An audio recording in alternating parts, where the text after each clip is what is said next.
Another day. Let's have some pumpkin spice lattes.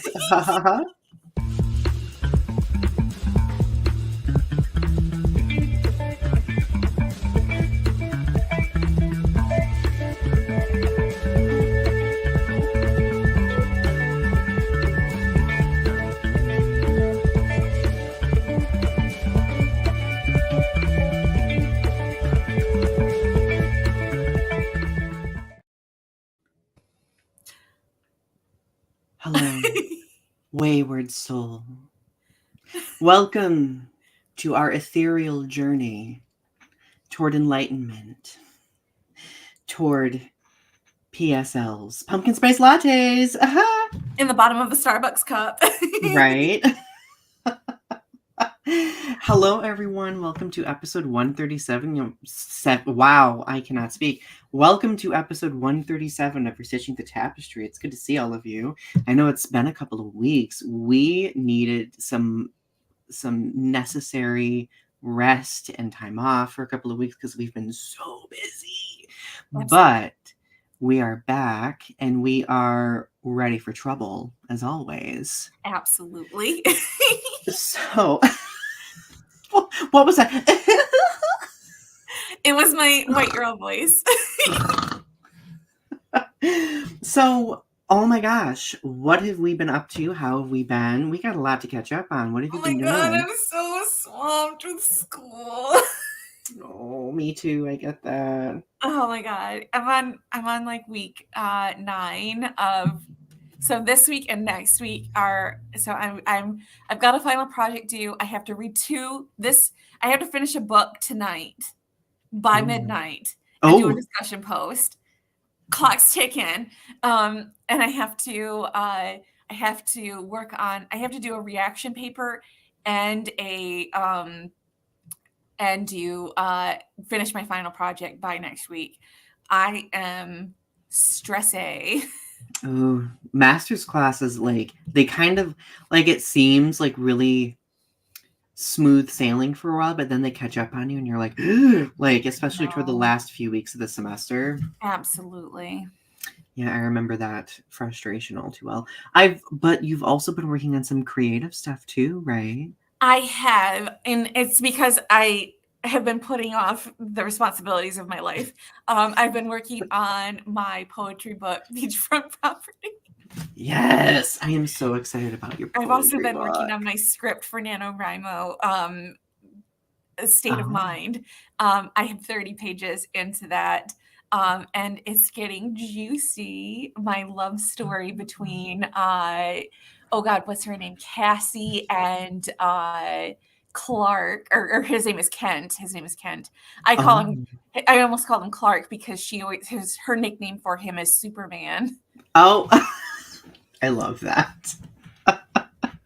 Well, that sounds exciting. It sounds like you've been up to a lot and like super duper busy.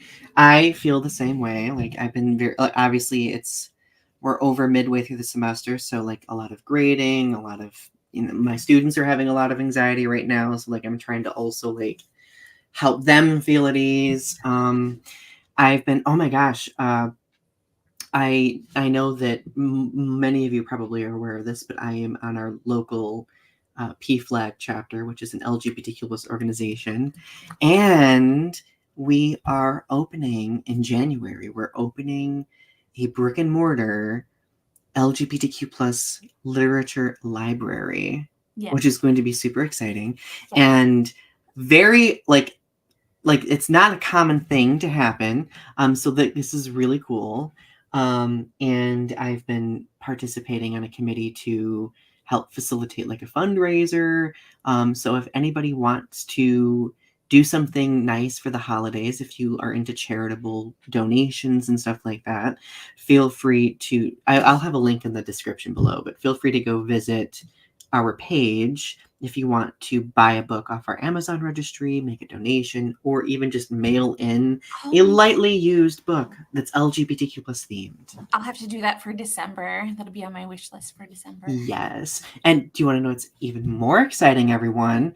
Ari's book, Full of Now, will be in the LGBTQ plus library. I hope your books are in there too. Oh, they are. Oh, they Good. are. But no, I think I think it's very important for local LGBTQ plus authors to have a presence in there as well, because hopefully this space will kind of serve as a a safe space, I suppose, for people, especially considering how so many book bans are happening in other states and how there's a lot of anti-LGBTQ plus legislation out there. Like, I feel like libraries are important now more than they ever have. Well, just as important now as they ever have been. Mhm. Absolutely. I think it's just so nice that there's going to be a place where you can look at or you can take out books where it just be like a gathering place.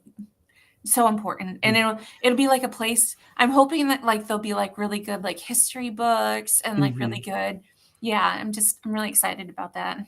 Also, if anyone has any, so if you do get a chance to look at our registry and you find that there are books on there or that are not on there that should be on there, I think our committee did a pretty good job like covering the necessary books. But if there's any that are missing, please message me or reach out to me, because I would be happy to add in any recommendations of LGBTQ plus books that you might have.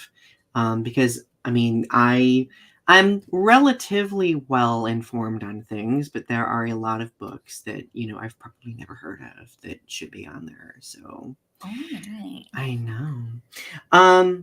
Oh my God, current event snapshot. What's going on right now? So I've been very tuned out of politics lately. Like, Ari and I were just talking in the back room about how we're just kind of like, we've not really been following the news a lot lately. No, yeah. I'm just like tunnel visioned on like everything right now. There's it seems like the weather's just been like out of control lately. It Yes. seems like politics are just out of control lately. It seems like there's just so much chaos. There's stuff happening in Israel and Palestine. I'm just so Mhm. like freaked out by everything. I'm just like I cannot. I It's cannot so right much to now. process. It's so much to process. So the only political thing that I really tuned into that I heard, I think it was today, was Representative George Santos. You remember that representative who basically was accused of like pretending to be someone he's not, and then also like embezzling money from like donors and stuff like that. Well, Oh my apparently he goodness. won't run for reelection because there was some sort of ethics committee thing that like found that he actually was doing way more with that donor money, and in fact including subscribing to OnlyFans accounts. Why does that not surprise me? I, I'm not surprised. we're, we're, we're not surprised at all. Is it just for this election or is it ever again? That's a good question. I do not know. Hopefully, ever again. So, the only other news thing that I thought was super interesting. So, do you ever go down wormholes on the internet? I know I do. I absolutely. I mean, And I is shouldn't. that not the point of the internet I is to go down know. weird random internet wormholes? So, one of my wormholes is geology. I mean, I wrote my entire first book of poems is like just a geology nerds, you know, Yeah. OnlyFans, basically. Um, I love it. so I don't know if you've all heard, but in Iceland right now, there's been a lot of volcanic unrest. There's actually like a lot of people have been like being hysterical on the internet over it being like the world's coming to an end. 3 volcanoes erupted at the same time around the world. And There's I'm a just whole like, channel dedicated to volcanic activity, and, honestly, there's always a volcano somewhere that's, like, got some kind of fumes coming out of it. well, people don't realize that there's hundreds of volcanoes around the world, and most of the time there's at least like 20 to 30 that are erupting simultaneously. So it's not like out of this world. Why is my halo blinking? Did you see my halo blinking? Um Was it? I didn't even I notice. think I like jostled it too hard. Anyway, so like so It there's it this was it was God sending a message to just kidding. probably sending me a message being like calm down gay. I don't approve of you. It was the volcano erupting in itself. Oh, not the fire and brimstone. um so like Iceland obviously is one of the most volcanically active places on the planet because it lies, this is going to sound very nerdy, it lies on the tectonic boundary that's like a rift zone, so like it's new earth coming out and like being created all the time. Ooh. And so like obviously volcanoes in Iceland are literally like people are sipping their coffee, walking outside and be like, oh look, there's lava over there, cool. Sounds But like like Hawaii. I know, right? So but there's this area that's like it's like 20 miles away from the capital of Iceland that has literally been evacuated, like an entire like fishing city, like town of like 3,500 people has been evacuated because of a volcano developing underneath of this town. They started getting tons of earthquakes. A huge like rift like tore down like the middle of this town, and like the west side of the town is like 5 feet lower than it was before. The other side is like 5 feet. It's like wild. It's like wild. And I just been like, I just can't imagine what those people are going through. Like, and I can imagine that's really scary because there was, I was watching a few news reports and they were like allowing people back in to like get their pets because they were evacuated so fast that they had to abandon their pets. Yeah. I would be a mess if I ever had to leave our cats in the middle Like of a my volcano. babies, my poor babies. If I had to leave them in the middle of a volcano, I would not recover. Yeah. I remember when I lived in Seattle, there were several. There was always a lot of anxiety because there was a lot of fear that several things could always happen at any time. Like there was Mhm. always fear that there was going to be like a big earthquake again, that the big one was coming.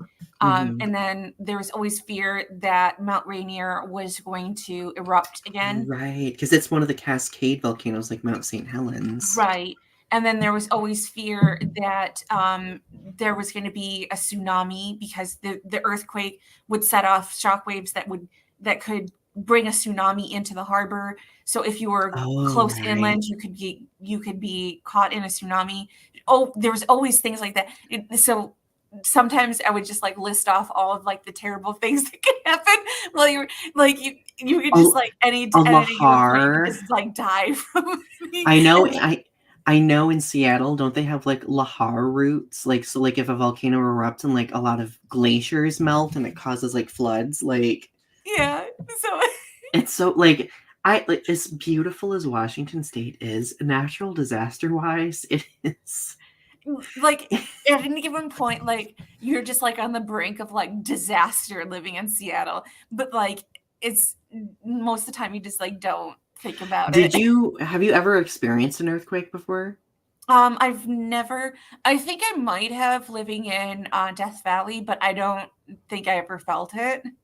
Isn't Death Valley technically a super volcano or something? No, not Death Valley. That's you're thinking of Oh, Long Yellowstone. Valley. Well, there's one in California. I think it's Long Valley is different than Death Valley, right? Yeah. Okay, I think it's Long Valley. I'm Death thinking Valley is of. the lowest point in the Hemisphere. northern hemisphere. Yeah. Um, no, so like I surprisingly did experience an earthquake one time, and it was actually here in Michigan. Hmm. Um, this was it like 2010, 2011? There was like a big earthquake over, was it by Montreal or something like that? It was like it was like a 6.0 earthquake over there. And it was felt all the way over like into Michigan, Wisconsin, and stuff like that. So like it was a very weird experience. Like I remember I was outside. I think I was like I was like weeding in my garden or something like that. Hmm. And suddenly I kind of felt like a wave. And then I got really motion sick. Really? Like it was just like a wave and then immediate motion sickness. It was Really? wild. Yeah. Like I literally had to like sit down. Like it was like, and then I like went inside and on the news it was like earthquake, blah blah blah, felt in Michigan, and I'm like, what?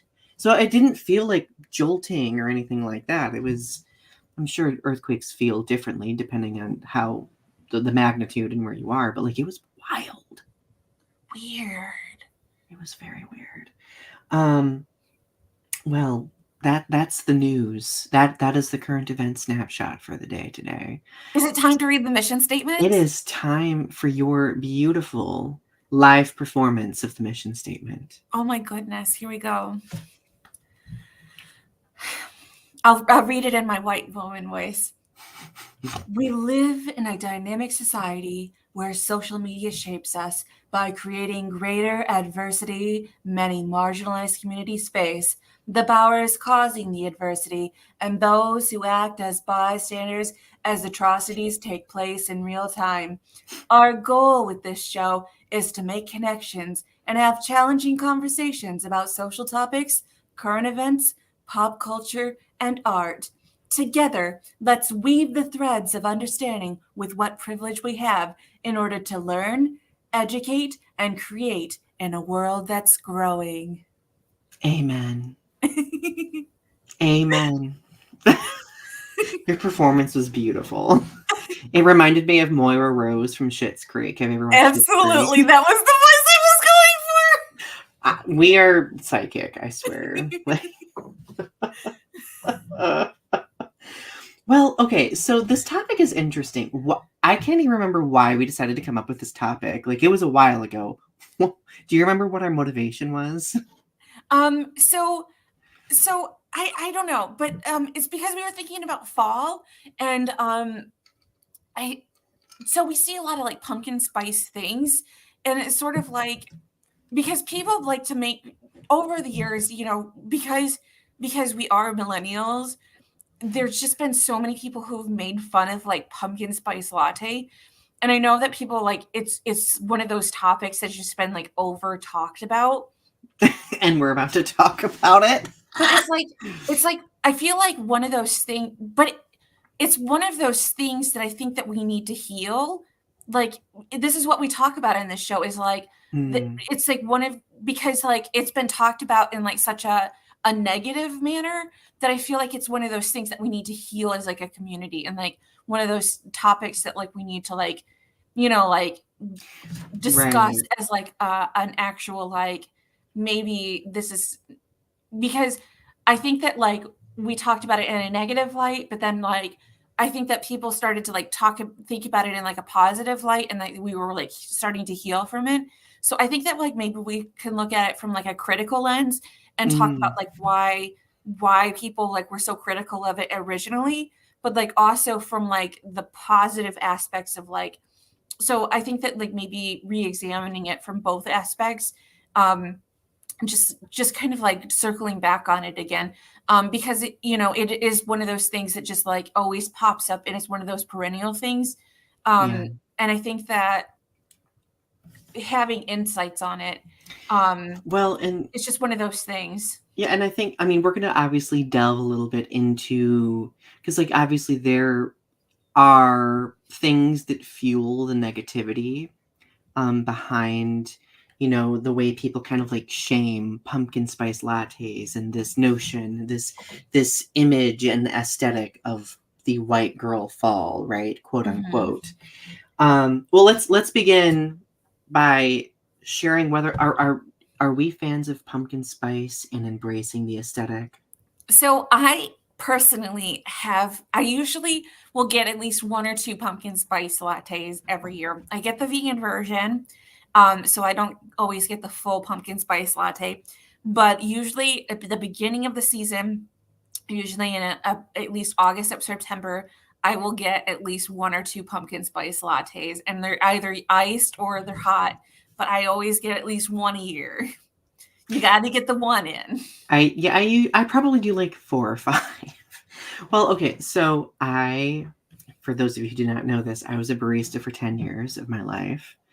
And I would make our coffee shop owner always keep on hand a supply of pumpkin pie flavor and maple flavor, because I was one of those people where I would want a pumpkin spice latte or a maple latte all year round. Like it would be like late May, and I'd be like, I'm gonna make myself a pumpkin spice latte. Like, let's do it. Absolutely. Go, it's not just seasonal. You can get it whenever. Right. Arby's here. Hi, Arby. It's good to see you. You like my outfit and my short that I posted a short of like my cat being silly. Um, Oh, and Arby says, I like pumpkin pie, but never had a latte. Ooh, I always encourage trying. It's really oh my nice. goodness. I just bought an espresso machine and I have been dying. I love it. I like, okay, so I saw you post about it and it really, like, I have an itch now. I think Oh, like I it's need there. one. So I bought a $90 cheap Amazon espresso machine. It's a pressurized pump. So Reddit was quick to jump saying that I had been scammed and I got the bad one because I got I did not consult the coffee god James Hoffman on YouTube about which was the best cheap espresso machine. I swear to God, the thing about the internet is that you have to always get the most bang for your buck on what espresso machine you're supposed to Mm, get, or like what product you're supposed to buy, and that you have to consult who are considered to be the internet's most expert authority on mhm, what products you're supposed to buy, and usually those are influenced by like corporations. Um, endorsing products through like influencers and things like that. Like they pay money for you to say this product is good or this product isn't good and things like that mhm. through like influencers. So Yeah, like they pay good money for influencers to say, I endorse this product. So it's very interesting to say like you didn't consult this influencer or you didn't consult this person for which product to buy when actually like it's just a cheating game anyway. right. Oh, absolutely. It's consumerism at the end of the day, right? It's just and usually products are on the market because they're meant to be bought. Like if I Mhm, just want an espresso machine to put some steamed milk in, is mhm. it and like even if they don't have the exact what if they don't have my exact machine that I purchased and they haven't reviewed that? Does that mean that the product that I bought is bad because they haven't reviewed that exact, you know what I mean? Mhm. Like Oh, yeah, no, that's an excellent point, I think. So, I have you ever been shamed for liking pumpkin spice? um have I ever I don't know. I lived in Seattle and my the things that I would drink, people would I would often get like sometimes I would get side eyes for like because I would get like just a basic Americano, and sometimes people would be like, you know, or because I would go to Starbucks and I wouldn't get the like Uber underground cafe coffee house version of the Americano, like the pour over, drip over coffee version of it. Because Seattle's like very, Seattle's like very coffee Mhm, oriented. And there are people who would get like certain kinds of coffee and like Starbucks, it's on every corner, like it's prolific, but like there are certain if you want coffee snobs, like Seattle is the coffee snob capital. Like mhm, if you don't get from certain coffee places, or like if you don't get and like if you don't buy from certain stores within Seattle, like they rank their Starbucks. Like if you don't go to a specific Starbucks or go to like their reserve to get the special kind of Starbucks, then you and like they and if you like if you don't go to if you live in a certain part of the city and you go to a certain Starbucks, then they judge you as a human being. Like Oh my it's God. crazy. It's crazy. There was a whole Stranger article. Stranger is the free newspaper that they have in the city, and they Hmm. were ranking and like giving stereotypes of the people who went to specific Starbucks. And so I was like, how judgmental. Oh my God. And it was like the one Starbucks that I went to every day, which was the one on First and Main. They were like, "You're a tourist, aren't you?" And I was like, "No, I'm not a tourist. I actually just like that Starbucks a lot." And they were like, "You like that's the worst one you could possibly go to." And I was like, so offended. I love that one on First and Main. That's like my favorite one. Sounds like one of those old, exhausting BuzzFeed articles from like 2015. It was. Well, it was because it was right near Pike Market. So it's like it's such a good Starbucks, and the people are so friendly there. And they were so vicious, ranking what's the best Starbucks in the city. So mean. You know, it's really funny. Like, so like I feel like the people who would probably write something like that would probably have zero familiarity with coffee in general anyway. And I always think about like my days as a barista because I would always get people who would come in who would be so judgy about coffee. Oh my I Do you want to hear since we're getting close to Black Friday, do you want to hear one of my customer service horror stories? Oh my I God, had to take off my glasses for this. let's hear it. So it was Black Friday one year, and I worked Black Friday both in retail and as a barista. Both terrible. Absolutely. So like our coffee shop was in a strip mall. So like people were there for Black Friday, and they were there early in the morning, and they were angry. They were mad because they had to exist at 5 a.m. I don't blame them. But they would come into the coffee shop and they would just be shitty, like just so shitty. And I will never forget this one woman. She came in and she wanted a cappuccino with extra foam. So I made her a cappuccino with extra foam. And she got mad at me and like she like took the drink, paid for it, left for like 10 minutes, came back, had half of it drank, and Oh my started screaming at me Oh my God. about She really is mad. this isn't a cappuccino. I don't know what you guys think are cappuccinos, but this isn't no damn cappuccino. Oh my Blah. God. So like I asked her, I was like, okay, well, do you want me to remake it for you? I can make you another cappuccino. Because I was being cordial. I was like, it's 5 a.m., ma'am. Like I'm dying. Like, well, I'll do whatever you want. So I made her a new cappuccino. Same reaction. I made her a third cappuccino, this time with like French vanilla in it, because she asked, she's like, maybe a flavor will help. Same reaction. So like Does she just want like a dry bone cappuccino? Is that what she's looking for? get this, Ari. So I'm like, okay, clearly these drinks, I made her pay for all three of them, by the way, because I was done, because she was being terrible to me. But so I asked her, I'm like, well, what is your definition of a cappuccino? Like, where do you normally get a cappuccino? And she was like, 7-Eleven. Oh my God. So she wants a latte. So no, she would literally put a cup underneath one of those dispensers, push a button, and have sugar water with evaporated milk in She it. wants a latte.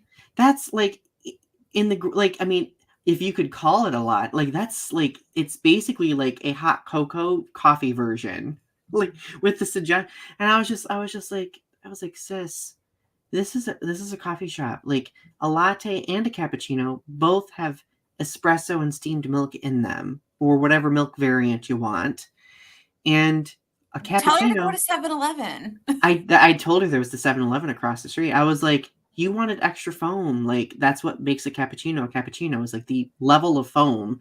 Like, people don't realize that it's such a simple thing that distinguishes the two. A latte is a cappuccino without the foam. Oh my goodness. But like, it was like, I cannot begin to describe to you how many people who would think that they're coffee snobs would come in and be like, I know everything. And I'm like, you don't. You don't.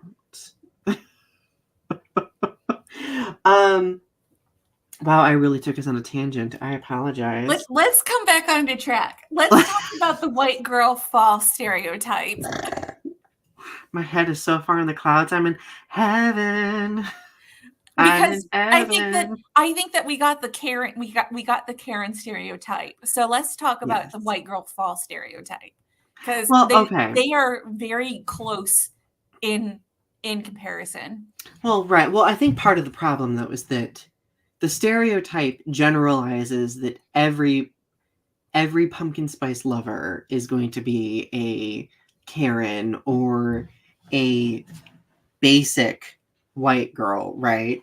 And I don't think that's always the case. I just think that that's been a generalization that's happened since, well, I mean, we could talk about, we'll talk about that. It's the live, laugh, love girls. You know, they're real skinny, they're real blonde, always blonde, always well make-upped, well coiffed. You know, sorority girl. Yes. Is it accurate? No, it's not. It's also the like, oh, the people who have like the decorations in their house that have like wine glasses on them that are like, oh my God, wine mom. Even though I'm one of those people. Oh my God.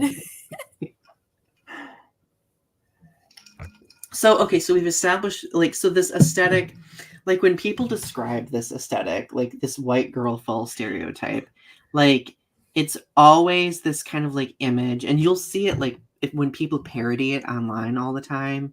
Like it's always like a girl wearing.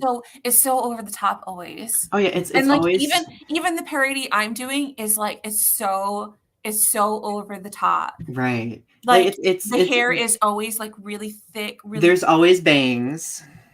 And you know, my cousin looks kind of like this stereotype, and like she dresses like this, and she always tries to like put in this aesthetic, and it's always affluent. It's always affluent. It's always well done, well dressed up.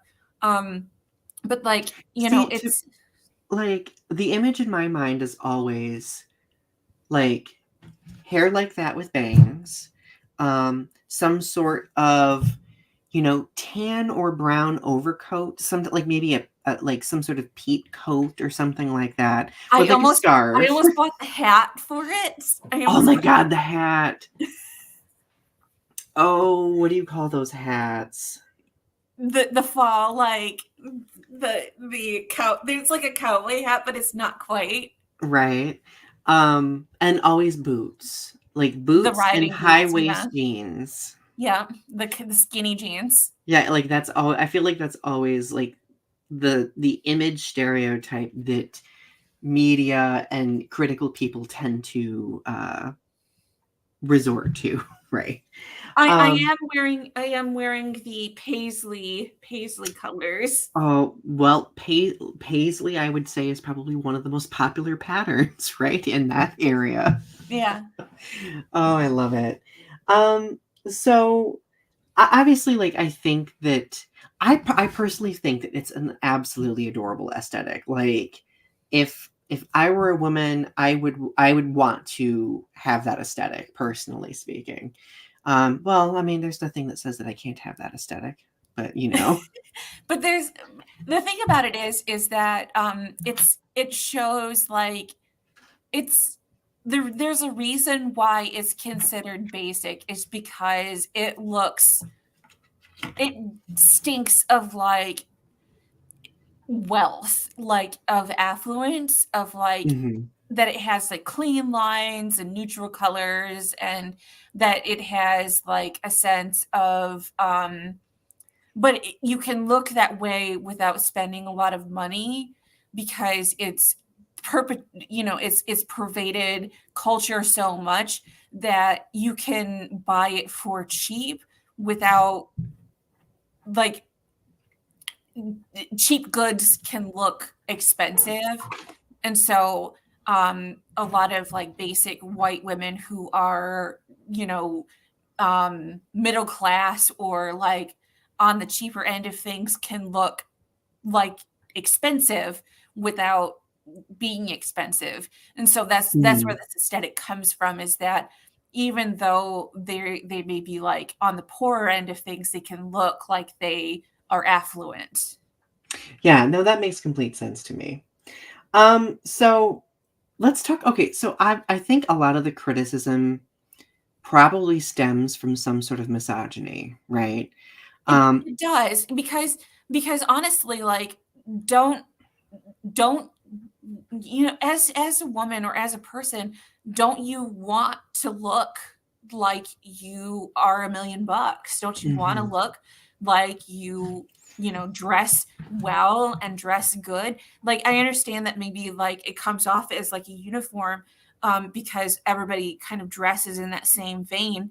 But mhm, there are fashion trends, there are fashion styles.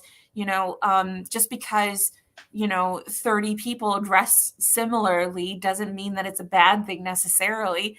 It's just that, when I was living, you know, I- just because I've dressed on trends before, and you see people all kind of dress very similarly, mhm. because, it's the style at the time. And like, it's not that it's necessarily a bad thing. It's just that that's what's available right now. Um, Right. and there are only so many certain ways to style things. And so some people, as a woman, you try to be, unique and interesting, but there are only certain, ways. Your creativity only stretches so far when you have a certain number of clothes at the store. Yeah, that's true. And there are only Well, a certain number of ways to style your hair and a certain number of yeah. ways to style, like, it So one of my when it comes to thinking about it from the context of the criticism beginning with misogyny, do you remember Vine? Um, I remember a long time ago. I think this was like 2015 or something. I remember there was this Vine where a couple were going through like a Starbucks drive-through, and like a man held up his phone to the speaker, and it was his significant other, his wife, whoever, like rattling off her Starbucks order, and it was like deliberately like this very very long order with like specifics and stuff like that, and like he was like eye rolling, and I will never forget like reading comments being like this like these women blah blah blah like and their stupid coffee orders like they're so like people would be like they're so high maintenance blah blah blah. And when I read that, I was just like, this is just this person's coffee order. Like, yeah, this is just their coffee order. but you think about it, like, when it comes down to it, and then it comes into attitudes of like setting the bar. Like, he couldn't be expected to even remember like something as simple as her preferences for coffee. How does that relate to like their relationship, as far as it goes, is like, remembering birthdays Yeah, or remembering doing nice things for. She yeah, has to remember her own coffee order because he can't even do like very simple things like that. And so it like equates to like heteronormativity, and like, because there's a saying that the bar is in hell as far as like heteronormative relationships, because like there was a woman. I saw a video once about a woman who said, he asked me how I was doing, and that was so nice of him. He was so nice to me. And like mhm, he opened the door for me, and like he was like doing like basic like common decency things. He showed up for the date. I was so excited. And it was just like, these are like basic common decency things like you should mhm. be doing anyway. And like people Yeah, were like flipping out. And it was just like, when I think about like how this vine that you're talking about, like how he couldn't even be expected to like that she had to rattle off her own coffee order. I just Yeah. think about like and like the way that people make fun of like pumpkin spice latte, like with women, it's sort of like that these drinks are like high expectation drinks, and that like these are like high maintenance drinks, and like they're all sugary, and like it's the same with like water talk. Like people were making fun of women on water talk, and I Hmm. thought that like because they do all these like concoctions with water talk, and with water talk it was like it's for patients who have had uh, bariatric surgery. So they Hmm. try to get their water in, and so they do like they can't drink soda or they can't drink like sugary drinks. So what they do is they have like they'll mix like flavored waters. So like Oh, sometimes they're kind of they seem more on the sugary side because they can't have sodas and stuff, but they can have like flavored waters. So like they'll mix it'll seem like extra sugary to other people, but it's sort of like I can have this flavored water. It's only like 5 or 10 calories or like 30 calories or like but even that's where they 70. get their sweet satisfaction from. Right, because Yeah. they can't eat sugary foods or anything, but they can have like sugary water. So like it's sort of like like a trade-off. So like other Right. people might not understand that, but like and like they drink it with like a lot of ice because that's the only way they can drink their water. So like some people might understand like how a bariatric patient works, but like if you're not in and like some people don't understand like not every bit of content is for them, so like they don't quite understand that like if you're not in a community that not every community is for you, so like Hmm. and so like pumpkin spice lattes are for like sometimes it's if a white woman enjoys that or if some people enjoy that, it's not that's okay, and like it's okay to Right. enjoy those things, but like if you make fun of those things, it's not necessarily meant for everybody's enjoyment. It's meant for a specific person's enjoyment. Well, and so like exactly. And what is interesting about the whole misogyny aspect is if you look at the examples of misogyny surrounding, you know, pumpkin spice lattes and this aesthetic that people are critical about, like it's always rooted in minimizing or trying to inflate, I guess, like minimizing someone's wants, and those wants typically being from a woman, right? Or like inflating, like, oh, because they have this order, it's a reflection of how they're too much. They're demanding. They're like, so it really like it's very villainizing of a person just having needs, having general needs. Well, like haven't you like in the on the LGBTQ plus community, aren't there like things like going to like going into the gay bar or like having specific drinks or like having Oh, specific things? Like haven't you had like I yeah. So like drinks are definitely like gendered, they unfortunately. are. Like if I go to a gay bar or any bar for that matter and I order something like a Bahama Mama, which is like a one of my favorite drinks, is like this tropical drink. It's so good. Like I will always have the bartender look at me or the waitress or waiter look at me and be Exactly. like That's what I'm you're not talking going to get a about. beer? Like beer. You have beard. You need beer. Like Let me I let want me my have bread in a solid let state. me have my sugary drink and Yeah, I don't want liquid bread. If I wanted bread, I would just gobble a loaf. I, but like Speaking of a loaf of bread, I bought a loaf of bread and I fed it to some seagulls the other you day. did, I would have fought those seagulls for that bread. It was hostess bread too. Oh, I love that. I'm sure those seagulls lived their best life over Yes, that. they did. Oh my But no, like really, like drinks are very much like gendered, and I think that That's partially why pumpkin spice latte lovers are often shamed, because it's deemed as like emasculating, or like, you know, It's like just that people. women aren't allowed to have anything, just like gay people aren't allowed to have anything, Mhm, or black people. Like, and the thing with like black culture, and we have like a question about indigenous cultures too. It's sort of like with black culture, they either make fun of it or they take it over. And that's the thing mhm. with women too. Like they either make fun of it or take it over.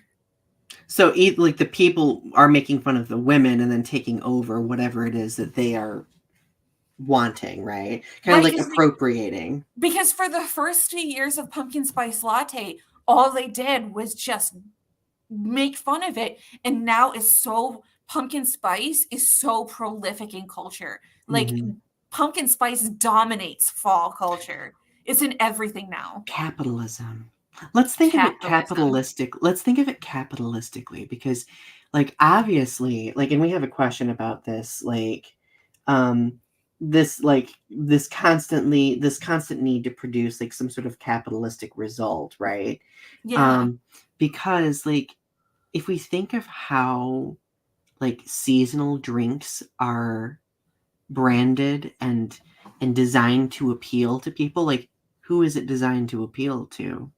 Because originally pumpkin spice latte was just like a simple fall drink that you could get at a coffee shop at like, Mhm, and it probably started maybe at like what, Starbucks maybe. mhm, And so it started as just a drink and people went nuts for it and that was fine. But then they started putting pumpkin spice in, and maybe it started as basically pumpkin pie. Pumpkin pie you get at Thanksgiving, and then that Starbucks did the pumpkin spice latte. mhm, And then all of a sudden, you started seeing pumpkin spice in everything, in cookies, in coffee, like the coffees that you could get like in the K-cups, in all sorts of things, in all kinds of things, in like candies and all kinds of mhm. things. Like it's an explosion. It's nuts now how many things that you see in So, fall like, mixes. yeah, well, on one end, while, certain groups of people are being shamed for loving pumpkin spice, those are the people that these institutions are trying to appeal to, because they know, well, based on like the image that's been they're like, we need to appeal to these specific people. Like, if you look at like advertisements from like Starbucks and Big B and stuff like that, and they're advertising like fall flavors, like, do you think that you're going to see a lot of people in these advertisements that aren't white women? No, usually not, right? So it's like, to me, it's very exclusionary, because obviously more than just white women drink pumpkin spice lattes, but it also to me seems like like these It was um sort of like people got really defensive and they're like, "Well, I like pumpkin spice latte. I don't understand why you're making fun of it." And so then they were like, "Oh, you like pumpkin spice? Let's put it in everything. There's right. an untapped market." So, like, well, so, like, and so to me, it also feels like these institutions are like preying on the group of people who's often like shamed and and overly stereotyped for loving pumpkin spice. And it's such a very interesting tapestry, like, that's been woven, you know. Well, and just like because I talk about, is it so bad being a basic white woman and the idea of being an overachiever, constantly having to produce in capitalistic culture? Because the idea of the pumpkin spice latte or getting lattes and like drinks, because when you think about getting a pumpkin spice latte, they always show like a woman getting a pumpkin spice latte and then going off and like going to like a football game, or like going and doing like Thanksgiving dinner and like, getting like all of the stuff necessary and like doing like event planning, or like going and like just overachieving during the Mhm. holidays, that she's going off and doing like a pumpkin patch, or like going to like some kind of event, or like planning Thanksgiving dinner. Like she's not just getting a pumpkin spice latte, she's going out and she's like being some kind of like go-getter socialite type that's constantly on the go doing something. She's not Mhm. just getting the pumpkin spice, she's like being a person who's on the move, and she's doing this on the way to doing something else.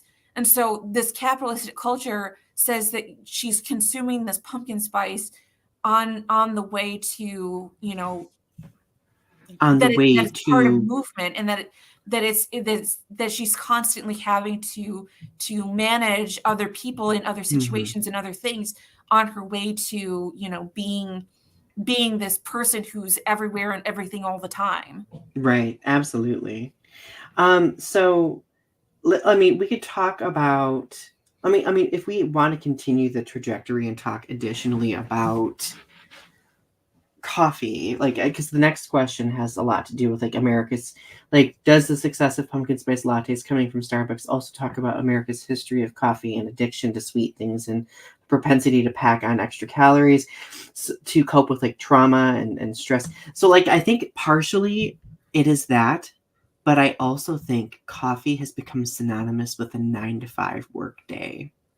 It's true, yeah. Well, it's not even 9 to 5 anymore. It's more like 9 to like it's more like 8 to 8 now. Mm-hmm. That Right. So, that like, work week would as make you work until very late at night now. right, I feel like And that you're this. always available because you have a cell phone now, like a smartphone, Yeah. and so Hmm. you're always available You for never can detach. right. And coffee is there to help get you through that, right? Like, I kind of feel like coffee has been like painted as like this, like, here is something that can help you cope with this assembly line that you've been placed on, right? Yeah. It's kind of messed up when you think about it. Well, that it's the oil that you know, manipulates the gears to help you function in a society that wants you to perform and produce, You and that the know, sweet things help you kind of have a pleasant demeanor while you're trying to um, be in a system that is angry and violent and unpleasant because everybody's upset and angry and violent from all of the dissatisfaction with having mhm. to be in a system that is forcing them to produce constantly. Yeah, no, I think that's an excellent point. Arby says drinks being gendered is ridiculous, in my opinion. Agreed. Agreed.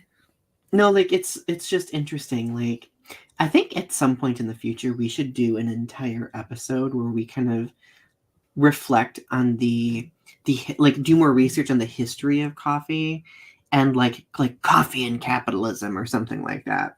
I do have about pumpkin spice lattes and indigenous cultures if you want to hear about how it's not that it's brought to you by brown and indigenous people if you want to hear about that. Yes.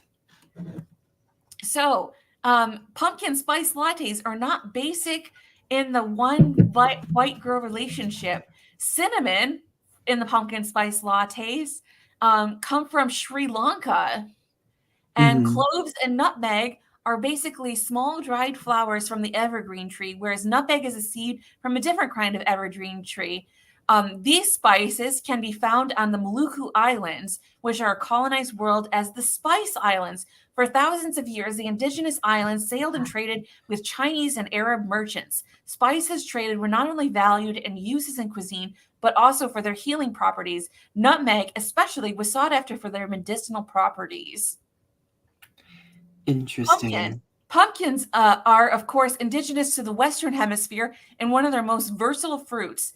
They have been growing for at least 7,500 years in Mexico, and these particular types of pumpkins were described as hard, small, and bitter. Although somewhat different to our pop culture and senses of pumpkins, pumpkins grown by indigenous people in Mexico were and still are heavily featured in numerous recipes such as pepadas, which is roasted seeds, and pepazulas, corn tortillas in a sauce made from pumpkin seeds, and tamales and moles. Nations like the Wampanoag and Abaki have cultivated and cooked pumpkin for thousands of years. So Interesting. that is how they have been brought to you by indigenous I'm sure peoples. we could really weave an interesting conversation about coffee and colonization Oh, and how, absolutely. yeah, like, ooh. And mind you, like, I think the history is, even though I love coffee, like the history is so important. No, so like I guess at the end of the day, like now that we're winding things down here, like where does this leave us? Like, is the pumpkin spice latte able to be enjoyed at all? I like personally, I think yes. Like I'm personally going to continue enjoying pumpkin spice lattes no matter how people might balk at the idea, how people might eye roll or, you know, minimize the beverage is like, "Oh, you're drinking a woman's drink." I think that even though due to capitalistic stresses, and that even though the drink is often used as a lubricant for a society that wants us to constantly produce, and that even though purchasing a pumpkin spice latte from a coffee shop is often seen as fueling a system that is, that buying from a coffee shop is overpriced.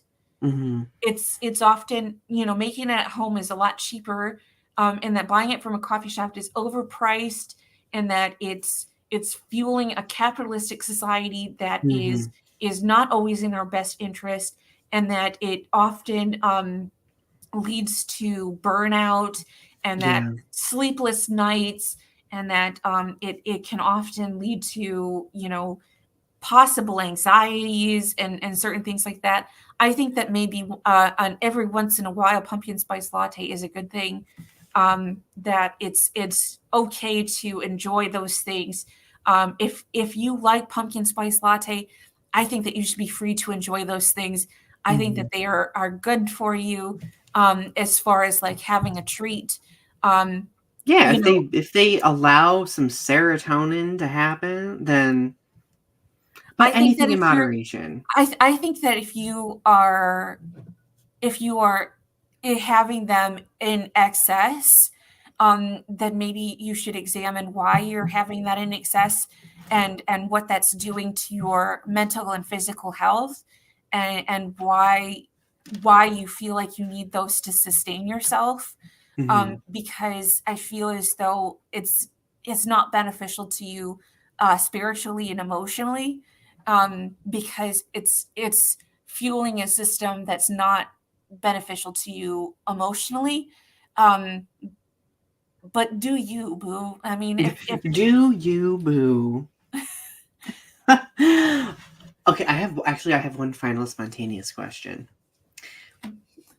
What is your opinion on the different chains, like coffee brand chains, like Starbucks, Big B, Caribou, Tim Hortons? what's the other one? The brothers. What's that? Oh, Einstein. Is it Einstein? Is it? Yeah, something like that. Like Einstein bagels or something? What, like, oh, Jackie's here. You can always watch the Oh. replay once we're done. It's good to see. We're talking about pumpkin spice lattes tonight. Okay. So as much as I do like Starbucks, I also like Big B sometimes. I the closest one to my house is a Big B. So if I'm going to get a pumpkin spice latte, I'm going to go to Big B. Hmm. Not a fan of Tim Hortons, although I do like their like little donuts. Those are nice. Oh, the Timbits. Hmm. Those are super delicious. If you were to go to Starbucks right this minute or Big B and get something, what would you get? I would get. It's late, so I would get a chai latte Ooh, I do with love almond milk. chai. So one of my favorite drinks is a dirty chai. A dirty chai. A dirty Like chai. like a chai latte with I usually either I get oat milk typically, but I do like almond milk too. If I have regular milk, better hope there's a bathroom nearby. But another pee pee poo poo situation. Um, like like just tossing a shot of espresso in a cup of dirty chai is it's like pumpkin pie in a cup. I don't need to go to the coffee shop anymore. I have my own espresso machine. Oh, Ooh. oh. You know what? I really have thought for a long time about getting an espresso machine. So I might talk to Britt and be like, hey, this is something. Yeah, Christmas like this is espresso something. machine. Well, okay. So I really have moments where I miss being a barista very much. So like if I have people over, like I would love to like for dessert, like make a fancy like a mocha or something An like that. affogato. Yeah, like and like something like that's like a coffee beverage that can be An very fun. affogato. Do you know what affogato is? A little scoop of ice cream with a Yeah. little shot of espresso. Oh, Yeah. Like wouldn't that be fun to just be able to do, I mean, you can now do that. Ari, I can do that. when I come over at some point, I hope that we will I will do enjoy affogatos for you. affogatos together. Absolutely. Well, everyone, thank you for joining us on this another episode of Restitching the Tapestry. Don't forget to go don't forget to like the video. Subscribe to our channels if you haven't yet. You have my channel here, Ari's channels, Tarot Time with Ari and Strange Nothings, and Boocha Baby. Boocha baby. Boocha Baby. I know I watch that one when I need to motivate myself to drink more water. So, my other channel is Donny Speaks, my poetry one, my archive channel if you want to watch random tidbits. Beyond that, though, like I think that's pretty much it. So, any parting words for the night? Have a good. Are we off next week? Yeah, it's Thanksgiving. Oh my goodness! Have a good Thanksgiving. Gobble gobble. And do a turkey trot. Do a turkey trot. Don't eat too much stuffing, and we will see you again the last week of November. Bye, everyone. Love you. Bye. Bye.